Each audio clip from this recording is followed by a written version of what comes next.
Our special coverage of this momentous day for Israel, for the Palestinians in the Gaza Strip, for the region and far beyond.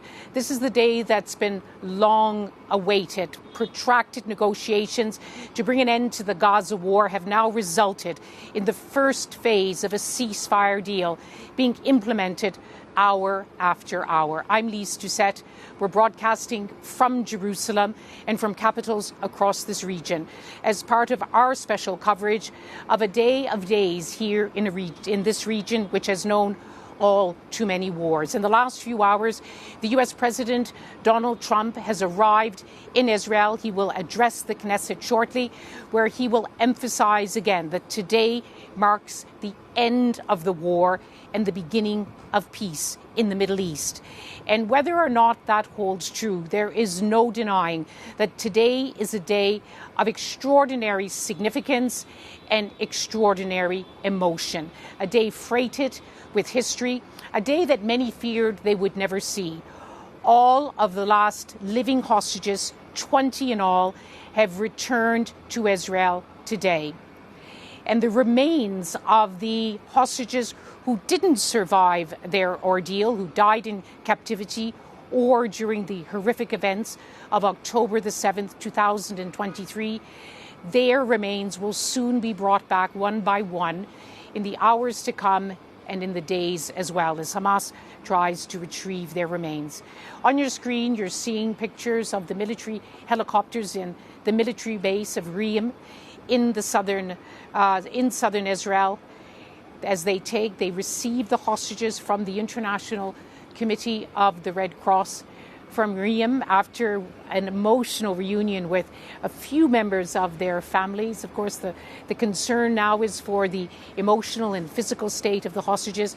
They'll be taken to, there's been 5 hospitals in Israel, 3 around the coastal city of Tel Aviv, 2 in southern Israel, if necessary, to take the hostages depending on their medical condition. As we've been reporting, the first 7 hostages to be handed back, despite their weakened condition, despite the conditions of their ordeal, they were well enough to walk to the waiting vehicles, the white vehicles with the distinctive Red Cross and the symbolism of the International Committee of the Red Cross.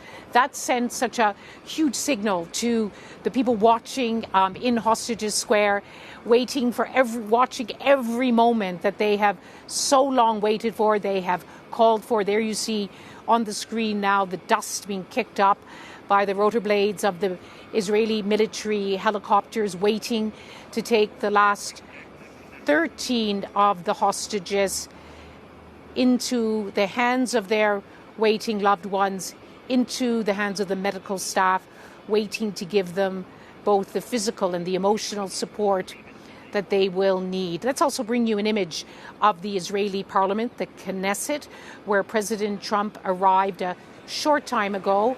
There it is inside the Knesset. Not all the seats. People are still, you can see, taking photographs, selfies of this major moment. It seems as though that President Trump hasn't arrived yet.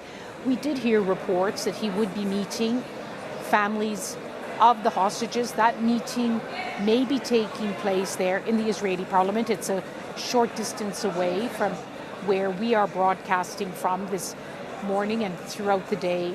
From Jerusalem, all members of the Knesset are certain to give him the warmest of welcomes. Even though President Trump is a president who likes to take credit, in this case, on this day, credit is due. It was his decision to exert what historians say was unprecedented pressure, personal, political, on his most strategic of allies, Israel, and its Prime Minister Netanyahu, to end the war in Gaza in the week which marked 2 years of this grievous war. He is being thanked by the families of the hostages. He will be thanked by the people in the Israeli Knesset. A few members of the parliament are staying away. They don't like this deal. They want the war to go on. They don't believe that what for them is the most important war aim, it is indeed the most important war aim for the Prime Minister, that the Hamas should be destroyed. Hamas has not been destroyed, but it has been weakened, and they too have signed on to this deal. It is the first phase of the deal, but all the same, it's a very important start.